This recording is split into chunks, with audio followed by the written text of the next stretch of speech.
week, and we're really excited for this Duke football team. The challenge that's ahead, coming off a big win over Middle Tennessee State. On to ACC play. It's going to be a fun episode today on Locked On Blue Devils.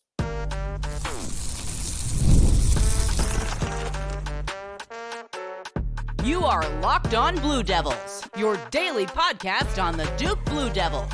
Part of the Locked On Podcast Network, your team every day. Hello, everybody, and welcome into another episode of the Locked On Blue Devils podcast. My name is JJ Jackson. So great to have you here with us on Wednesday, September 25th, 2024. Locked On Blue Devils is your one-stop shop where we discuss everything going on in the life of Duke athletics, talking a lot about Duke men's basketball and football. This football team right now off to a 4-0 start, and we're loving every second of it as Duke football gets set to take on UNC this upcoming Saturday. Going to be a really exciting game at Wallace Wade Stadium. And on today's show, our good pal Conor O'Neill from Devils Illustrated will be by to break it all down here with us. If you have not done so already, please be sure to follow and subscribe to Locked On Blue Devils for free wherever it is that you get your podcasts. Leave us a 5-star rating and written review. Really appreciate the support that you give us with Locked On Blue Devils. You can watch the show on YouTube each and every day as well. Subscribe to our YouTube channel, like this video, share it with your friends. All of your support just means so much to us. And you can follow us on X at @LO_Blue Devils. And I'm there as well at _JJ_Jackson_. So without further ado, let's bring him on into the program. Here he is, the aforementioned Conor O'Neill, joining us once again. And it's a Duke football team, Conor, that is unbeaten. They did something they haven't done in several years, going perfect in the non-conference. Oh, the way you set that up with they did something they haven't done, I thought you were going to go with the 26 points and scoring 28 in the first 14 minutes of the game. That'll work. Yeah, they accomplished that on Saturday as well, man. Yeah, you can only be 4-0 after you play 4 games. So it's a team that I talked about this on the Big J Little J show with Jordan. Like you can caveat it, you can attach all the qualifiers on it as you want. It's not exactly a murderer's row of a non-conference schedule, but they're 4-0. They've shown some incremental improvement offensively. And their defense, I mean, the competition is going to get better. They're going to see some more explosive players starting in a few days.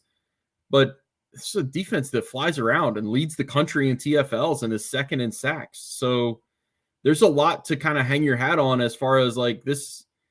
It's been this way through 4 games, and you think it can kind of continue for the next 8 or however many come after that. Yeah, I'm excited to see how far this Duke team can push it. It's better to have won these games than not, and they were able to do that on Saturday against MTSU. We talk about kind of getting over that 26-point hurdle for the Blue Devils 1 quarter in. Also, they overcame a bit of a deficit because less than 90 seconds into the football game, you give up a long touchdown run. Duke responds in 41 seconds of game time to tie it back up at 7. But then that first quarter against MTSU really set the tone. Yeah, they've seen some fluky things in 4 games, like a pick 6 thrown off of one defender's helmet that bounced to a guy that was running the other way all of a sudden. And then I have to plead a little bit of ignorance here. I haven't seen the exact what they're talking about with the 66-yarder that MTSU had, but I think there was a linebacker or somebody who ran into a ref, and so that's why the guy was able to get out and go all the way. I was listening to David Shoemate's call on the radio, and it was funny. I don't think the guy had gotten to midfield yet, and Shoemate just goes, "Oh, this is going to be a touchdown." Yeah. It's kind of like, okay, well, I'll mark that down now. Yeah. But yeah, it was another chance to kind of rally and come back. Wesley Williams talked to us after the game about it just kind of being a fluky play. It wasn't anything that needed some overhaul in the middle of the first quarter. It wasn't anything schematically that needed to be heavily adjusted. It was just kind of a fluke thing. You certainly don't want it to happen again. Omarion Hampton is certainly capable of doing that this week, but it wasn't something where you're saying that Duke's defense is broken. It's going to happen in every ACC game. It wasn't that type of play. So I think they're good with that. Yeah. And again, more than anything, for Duke to respond as quickly as they did, right? To have 2 plays later, it's a long 70-plus yard touchdown pass from Malik Murphy to the tight end, Nicky Dalmolin of all people, burning down the field for a 70-plus yard touchdown. Like, that's a really quick response. You love to see that because against a group of 5 school in MTSU, they've got a little life. Like, they're feeling good. Duke's in town. It's homecoming. It's homecoming. And then 2 plays later, Duke kind of ties it back up. Yeah, I think Nicky, within probably 2 seconds of catching the ball, had equaled his career high in yards. He's always been a guy that we've heard about is going to be used in X, Y, Z ways, but the production just hasn't seemed to be there for the last few years. And all of a sudden, Duke saw something within the matchups, within how MTSU lined up defensively that said, we can use the tight end in the middle of the field and have a big day. And it took all of 2 plays. The first play went to him also. If you need to really verify that he was an emphasis in the game plan, Duke had 2 plays and both of them were Malik Murphy to Nicky Dalmolin passes. It was something that was there. They knew it was going to be there. It's kind of a layup, but you still got to make your layups, right? I mean, how many times do you see blown layups? Yep. Even in college and the NBA. So you got to make those shots. And I can't remember if it was MTSU's second or third possession that had the fumble and Duke recovered and had a short field, and that stuff snowballs. And that's where Duke really picked up steam. Scoring on a bunch of short fields after getting the big one and long one as a quick response. Yeah, another big day for quarterback Malik Murphy, setting the tone for the Duke football team. And as they get set for ACC play, as they get set for this opener against UNC, the Tar Heels have quarterback questions so far this season that we'll have answers for throughout the rest of the week and as we move forward here on today's episode of Locked On Blue Devils. Locked On Blue Devils here today is brought to you by our friends over at Roy. It's time to highlight our Roy Player of the Week, a new platform that lets fans make contributions directly to their favorite athletes. Download Roy for iOS or Android and enter referral code Locked On, and you'll automatically be entered into a sweepstakes to win $5,000. No purchase necessary, void where prohibited. This week, we've selected Star Thomas, the Duke running back, the 2-touchdown performance, continuing to play really well out of the backfield for the Blue Devils, and a new father. I'm giving $100 on Roy to Star Thomas. If you were as impressed as we were at Locked On with this performance on Saturday, you could show him some love too. Just hop on Roy and throw in a few bucks. If everyone pitches in just $10, it adds up fast. Now you get a chance to show your appreciation for Star Thomas or other players on the Duke football team, as well as what they'll continue to bring to the program. Get off the sidelines and into the NIL game with Roy. Support the players, change the game with Roy. Our show today is also brought to you by our friends over at LinkedIn. These days, we know how important it is to hire for your small business. You want to find quality professionals that are right for the role. That's why you have to check out LinkedIn Jobs. LinkedIn Jobs has the tools to help find the right professionals for your team faster and for free. LinkedIn isn't just a job board. LinkedIn helps hire professionals you can't find anywhere else, even those who aren't actively searching for a new job but might be open to the perfect role. In a given month, over 70% of LinkedIn users don't visit other leading job sites. So if you're not looking on LinkedIn, you're looking in the wrong place. On LinkedIn, 86% of small businesses get a qualified candidate within 24 hours. Hire professionals like a professional on LinkedIn. Post your job for free at linkedin.com/lockedoncollege. That's linkedin.com/lockedoncollege to post your job for free. Terms and conditions apply. Moving forward here on today's episode of Locked On Blue Devils, I'm JJ Jackson alongside Conor O'Neill.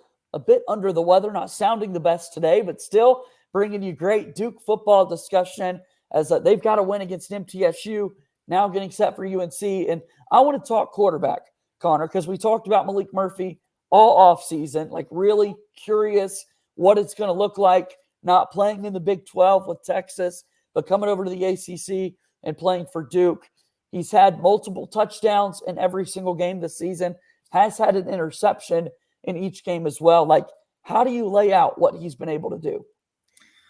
I think what we're seeing is an ultra talented quarterback who lacked experience. And I think he said it best when we talked to him a couple weeks ago.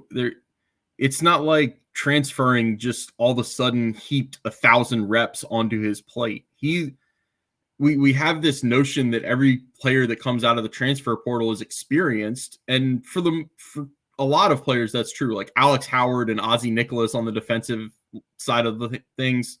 Those are two really experienced players because they played a ton at Youngstown State and Princeton, respectively. Malik Murphy had 2 starts at Texas, and those 2 starts were for a team that was right in the thick of the college football playoff race. And not that we have confirmation of this, but everything about the way those 2 starts felt was don't wreck the bus. Like they did not want him taking chances. They did not want him, not that we know that he's not the fleetest of foot, but they did not want to even bring that into the equation that he was going to get outside and run with the ball, because if they lose him, they're putting in true freshman Arch Manning.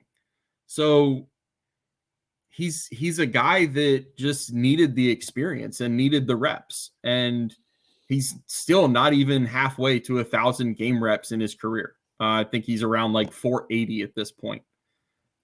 But you're seeing to think about, yeah. Like you're seeing the progression. You're seeing, I think he had, if I remember off the top of my head, it was like 120 of them at Texas, or 140, 160, something in that range.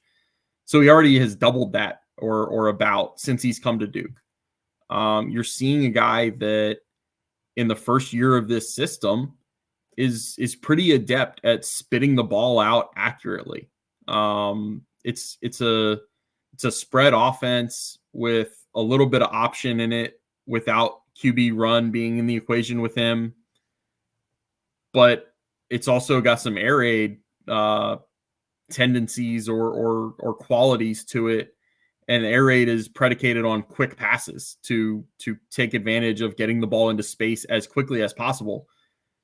I mean, he fires the thing out of there. You can't say that the ball doesn't leave the pocket quick when he's got it.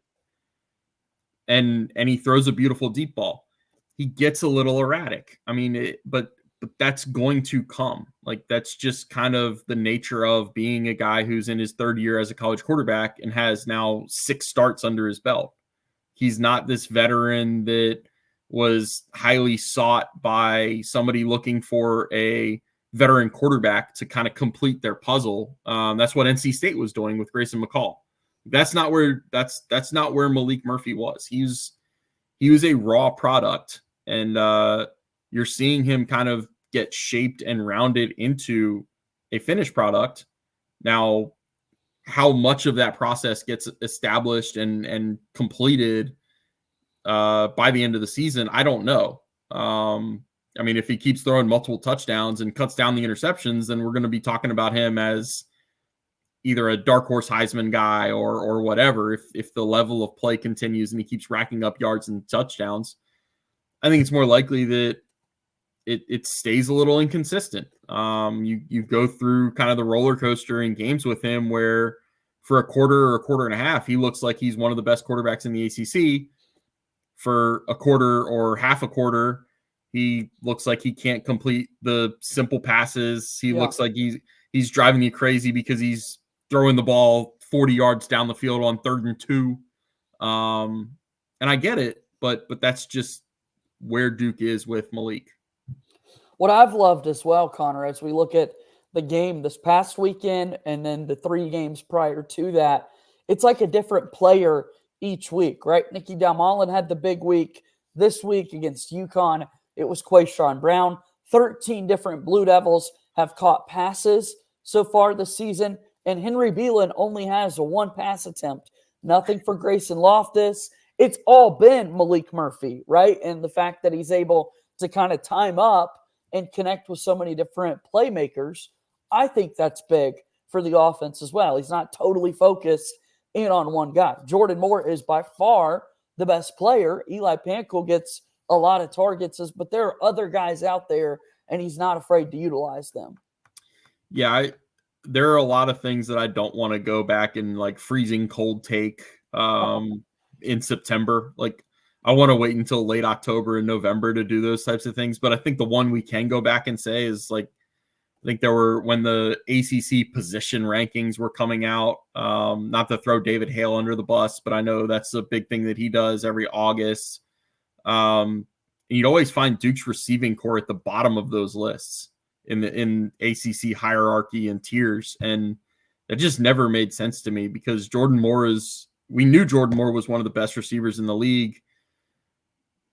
I mean, I'll freezing cold take myself. I had questions about the other guys past Jordan Moore, but now Eli Pankel has answered the questions. Like, Eli Pankel is back. He looks better than he did in the 5 previous years, 4 that he played on the field. And obviously he looks better than last year when he wasn't even able to suit up and play.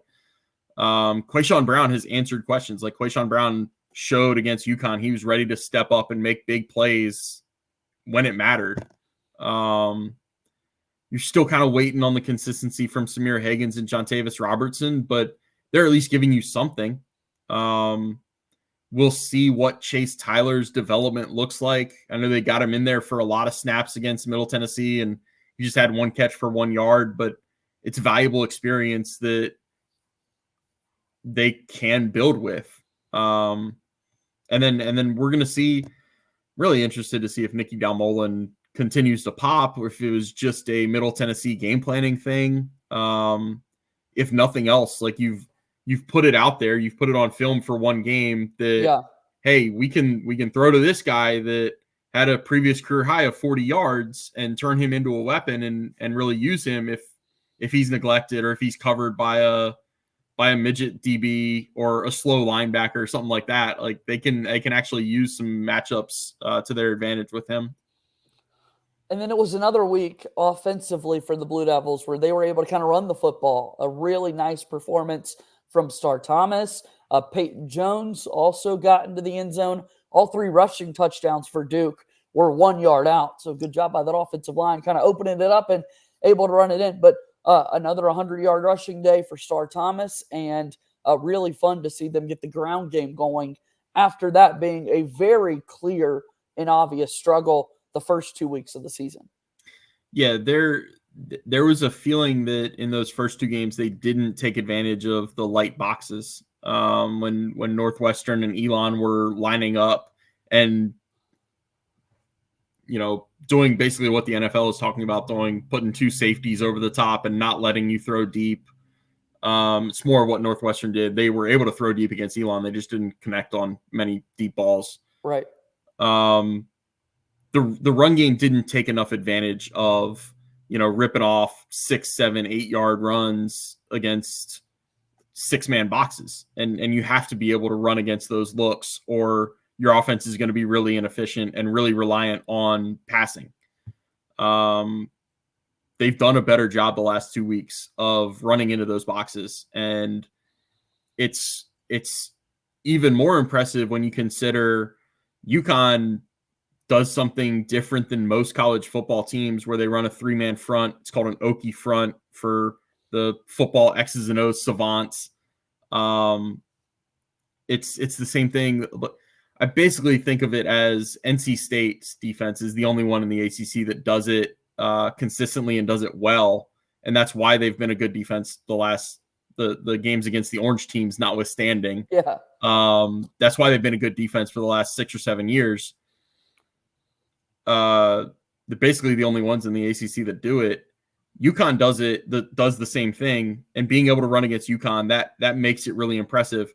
Middle Tennessee had not shown that they did that in their first 3 games, and all of a sudden they went out there and lined up with a 3-man front. And that was what Manny Diaz was, I think, most encouraged about Duke's offense, was they got this completely different and new and unexpected look from Middle Tennessee. And they said, hey, we've got to adjust. That was a mid-game adjustment for Duke. And they proved that they could kind of make changes on the fly, missing a starting offensive lineman even with Bruno Fina down. And they were able to stay effective. They were able to still churn out a 100-yard rusher and punch in 3 1-yard touchdown runs. I mean, it's a really good sign. Again, what you love to see out of this Duke football team, 4-0 on the year, running the ball, Malik Murphy making plays, and the defense has been pretty impressive as well. All right, we're set to take our last break of today's show. On the other side, it's UNC, the Tar Heels, coming up next for the Blue Devils. Locked On Blue Devils here today, brought to you by our friends over at FanDuel. NFL fans, you can start the season with a big return on FanDuel, America's #1 sportsbook. So when you get a hunch in the middle of the game, you can check out the latest stats, view live play-by-play, and so much more on the same page where you place your bets. You'll get started with $200 in bonus bets guaranteed when you place your $5 bet. That's FanDuel.com. FanDuel is a proud sponsor of Locked On Blue Devils. Final few moments here on today's episode of Locked On Blue Devils. I'm JJ Jackson. He's Conor O'Neill from the Devils Illustrated. Promote your website, if you will, Conor. Man, it's a great time to sign up. Duke is in the middle of a 4-0 football season. Just a couple hours ago, posted an Across the Beat to get the skinny on a North Carolina program that's kind of in turmoil right now. Fortunate to work with a great network in Rivals that has people covering in depth every ACC school. And basketball is right around the corner. It's September 25th, and Duke basketball does not have a commit in the next class. That's a little wild right now, but it's going to change pretty soon here. And you're going to want to be plugged into that Devils Illustrated message board, and I'll keep you abreast of all the developments on that front.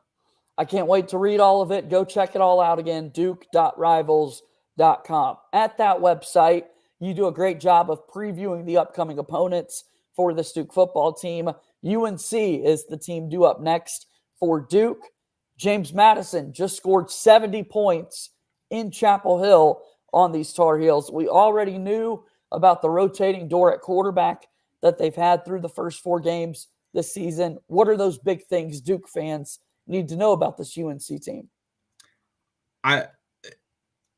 Immediately with quarterback, I think it's going to be Jacoby Criswell. It's kind of wild that they had what everybody reported as a 2-man race, and for all intents and purposes, it was a 2-man race between Max Johnson and Conor Harrell. Jacoby Criswell was third. All of a sudden, Max Johnson went down in the opener at Minnesota. Conor Harrell was ineffective in the 2 games between then, and they plug in Jacoby Criswell, and it wasn't his fault they gave up 70. It was his fault on a couple interceptions. I did watch enough to get that gist after doing some yard work on Saturday. But look, I mean, it's kind of interesting. It'd be like if Duke lost Malik Murphy to an injury and Grayson Loftus was not what they needed him to be, and all of a sudden they turned to Henry Beelan. It's almost related with Henry coming in as the wildcat quarterback, but not really. So it'll be Jacoby Criswell. I almost called him Jacoby George, but Jacoby Criswell. The main point of their offense is Omarion Hampton, though. I mean, not to heap lavish praise on Carolina, because I know this is a Duke podcast and I cover Duke, but he really is the perfect college running back. He's 6 foot 220. He has breakaway speed. He has the ability to break tackles. He has the ability to catch out of the backfield. Last year, he had 8 catches against Duke. I think the key is basically, since it is a Duke Carolina game, I can make one basketball reference, right? So it's kind of like facing a really good scorer. Duke just has to make him work for everything that he's going to get. You can't just let him go 15, 20, 25 yards down the field at a time. you have to make sure that you're tackling him and getting him to second down and getting to third down and just surviving plays. Last year he had, I believe it was 216 yards, like 169 on rush and 47 through the air, but he needed 39 touches to get there. Like that if you're giving up about 5.5 yards per touch to a guy like Omarion Hampton, it becomes a lot easier to say, okay, now let's just not get beat by Bryson Nesbitt, their really good receiving tight end, or J.J. Jones, who's their best downfield threat, or Kobe Paysor, who's kind of been Josh Downs' replacement in the slot the last couple of years. If you can just limit Omarion Hampton and not get gashed play after play by him, make the other guys beat you, then their offense becomes a lot easier to contain. I don't think you're going to shut out an offense with Omarion Hampton on it. It's just he's too good, and you have to pay so much attention to stopping him that you're not gonna hold an offense like this to under 10 points or anything like that. No kidding. You just have to make them work for what they're gonna get. And work, I think they will. I'm excited to see this game play out. It's been a crazy kind of up and down week for Mac Brown on the Tar Heel side of things going into this one. However, if there's anything that UNC and Mac Brown have to be confident about, he goes 3-0 all time against Manny Diaz as a head coach when they were at Miami. They've got ties on same staffs together. And then Mac Brown's won 13 straight games or something like that against Duke as the Tar Heels head coach. I mean, it's just this Duke football program, unfortunately, has not been able to get on Mac Brown's losing side. He's always kind of had the upper hand. Yeah, Duke was able to beat him, I believe, in 88 and 89 when they had Steve Spurrier as the coach. And those were Mac's first 2 years at Carolina when they were 1-10 both years. And then he got things rolling and, through a Texas-sized gap in his Carolina tenures, he's had it rolling against Duke for quite a while. It's tough. Hopefully that switches up a little bit this upcoming weekend. Well, we'll be able to read all of your coverage over at duke.rivals.com. The time is always so greatly appreciated, Conor. Thanks for stopping by on the show here today. Thanks for having me, JJ. All right, that's Conor O'Neill joining us here on today's episode of Locked On Blue Devils. Really good stuff from him as always, and appreciate you watching our show. Subscribe to the channel, like this video on YouTube, and share it with your friends. That'll do it. Go Duke. I'll talk to you tomorrow. My name is JJ Jackson. Thank you and good day.